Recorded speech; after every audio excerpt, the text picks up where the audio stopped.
Thought I'll share a video on the things that I wish school taught me about finances, how those things would have changed my life.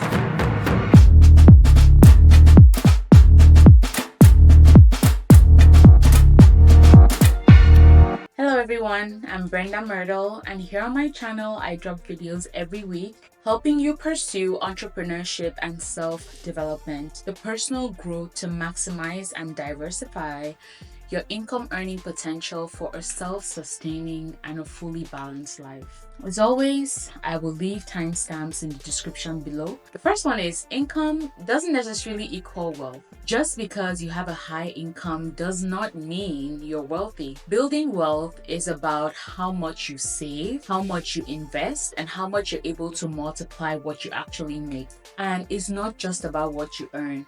It's possible to earn six figures and still live paycheck to paycheck if you don't manage your spending and your savings wisely. I had to learn this the hard way, trust me. I am sharing it because I've been there. The second thing is the idea of like compound interest. In general, when we learned about compound interest, it was in regards to things like loans. But as we got older, our interest in compound interest only started to come up when you're thinking about savings. But knowing that compound interest is a very, very powerful tool for building wealth is also as important as knowing that it works both ways.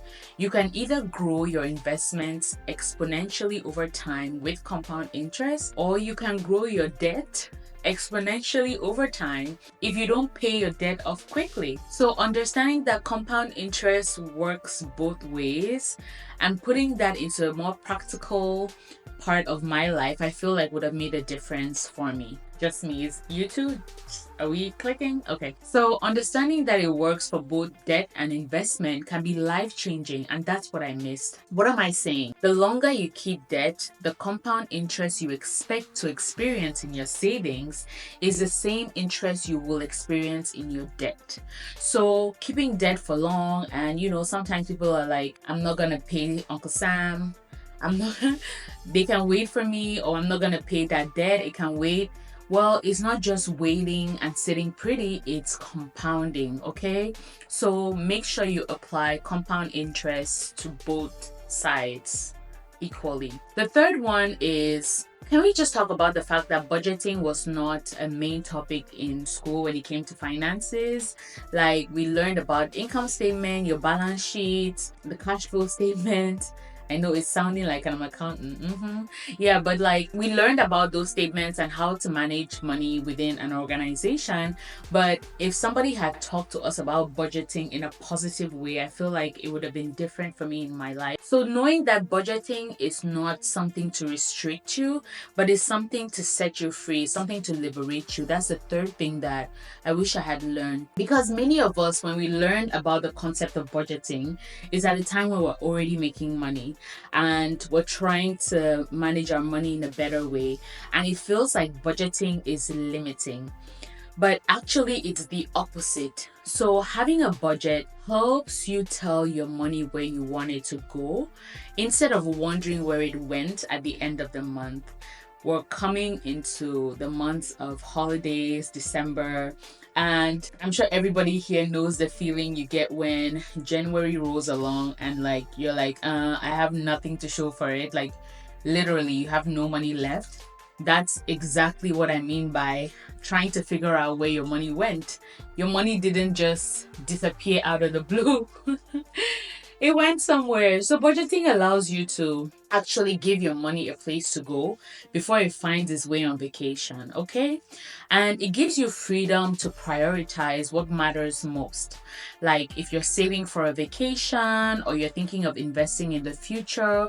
And I've always struggled with respecting budgeting. I know it doesn't look like that, but the idea, what makes it hard is it feels like you're following every penny, not the planning part of budgeting. That's not the hard part. Everybody can get a nice spreadsheet, put out your numbers, and you're like, this is the idea, this is what I'm going to spend this month. It's the execution that is so hard. But I think if we change our brain cells to think of budgeting as something to free you rather than something to restrict you, It's something that is going to make a huge difference in our finances. The fourth one is lifestyle expansion. The idea that your lifestyle will expand to match your income every time you make more income. If you're finding any benefit in this video, please click the thumbs up button in the bottom.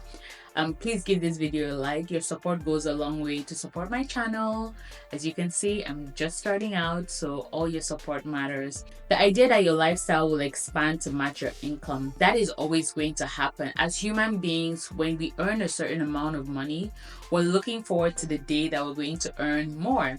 So when we earn more, the list of things we want to buy is already it's already been identified. Like, we're not trying to figure it out. You have that list of things that you want. I do too. If you just think about the time in your life where maybe right out of school you were earning 50K, for example, you were living just fine. You probably had extra to give away and you were living just well. Now that you're making six figures, you're spending all six figures.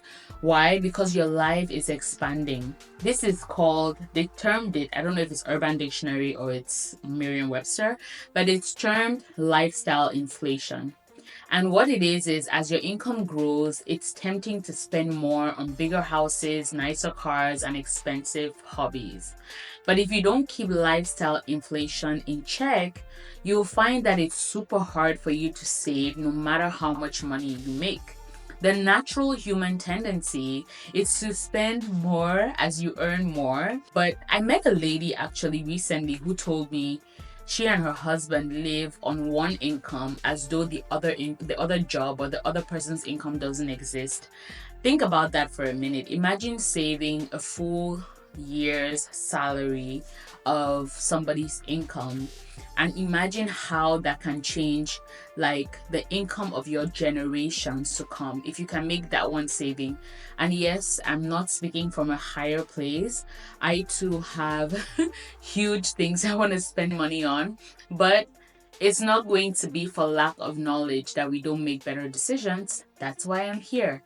If you're listening to this and you're wondering, I don't even know what I would like to do, maybe you're wondering how you can get better at savings, maybe you're just trying to better yourself and become more in tune with some things that you can do to earn extra income, I created a free course which is called Finding Your Purpose and Your Passion. It's a workbook.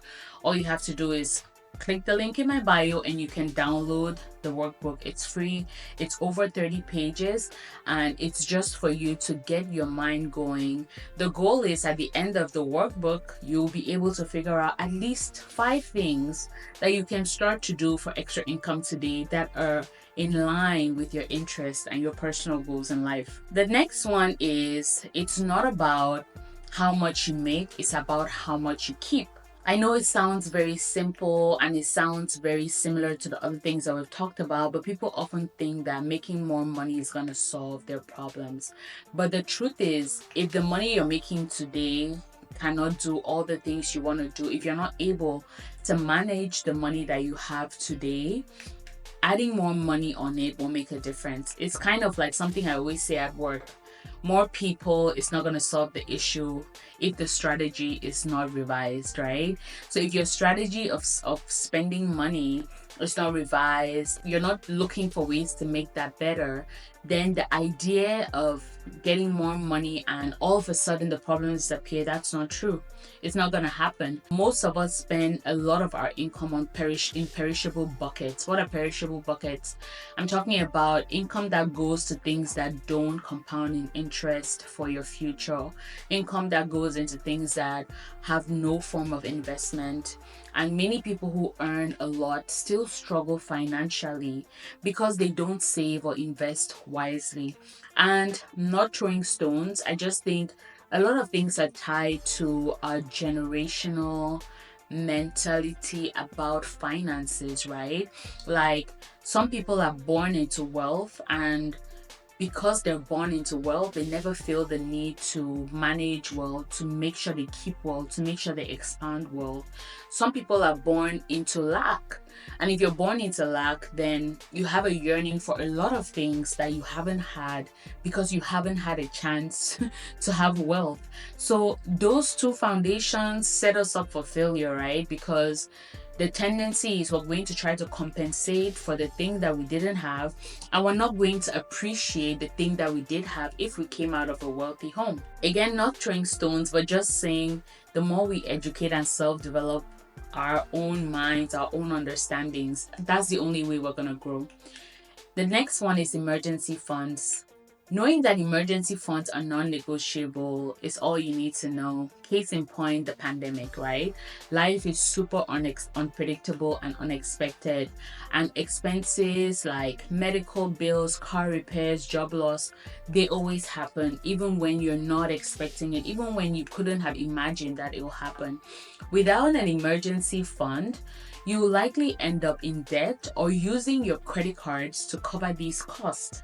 That's what always happens.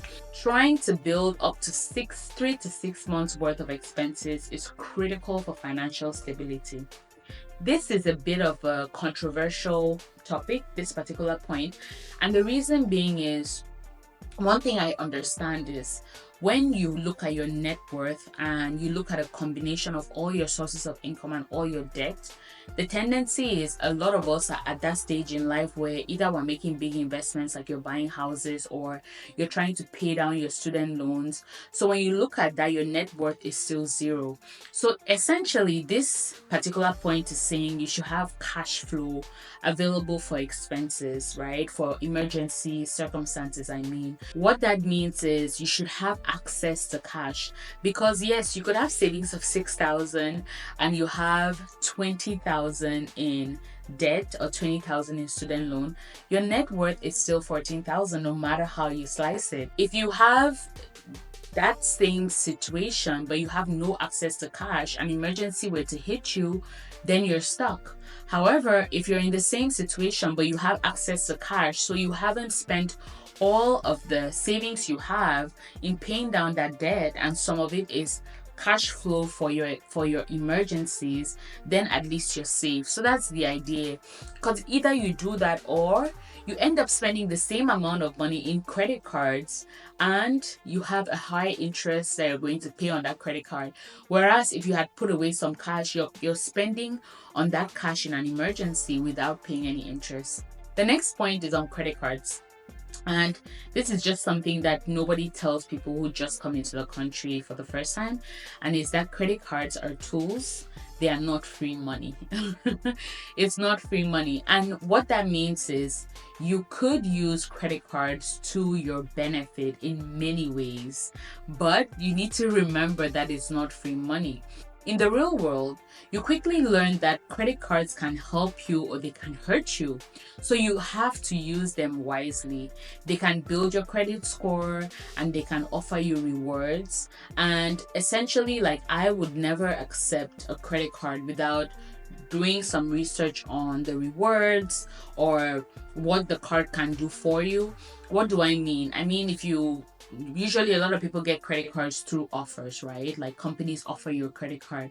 Essentially, I would prefer you go to a bank's website, you read the credit cards that are available, the rewards and the benefits that they offer, and then based on your lifestyle and what's important to you, you make a choice for a credit card. Like if you like to travel, you should choose a credit card that offers the highest number of points or rewards with regards to travel. If you like to buy things online, you should choose a credit card that offers you miles that you can convert to cash, and that can then replace your purchases online that you normally make on your credit card. Am I making sense? But if you don't pay your credit cards off on time every month, you end up getting charged interest. And I think the minimum credit card interest rate in current times is about 19%. So imagine paying 19% on the money you spent. Here's a little trick for you, a little freebie. Every time you want to spend money, even if you have the cash, spend it on your credit card and then transfer the money right away so you don't forget. That's an easy, fail-proof trick. And what that does is you're basically spinning your cash within a credit system, so you're upping your credit score, but at the same time, you're earning rewards for for free. You're earning air miles, aeroplans, BMO rewards, whatever there is, okay? You're avoiding the interest charges and you're also building your credit score and you're getting rewards. If that is not a tool, I don't know what is.